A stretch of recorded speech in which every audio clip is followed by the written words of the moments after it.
TGIF. As you can see, we were flooded during Ian.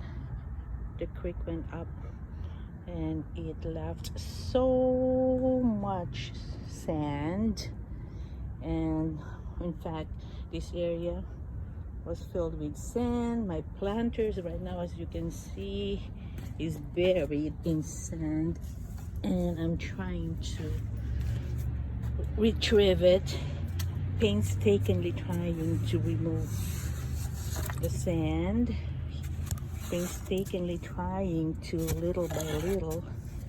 And so let me see, this is actually a desert rose.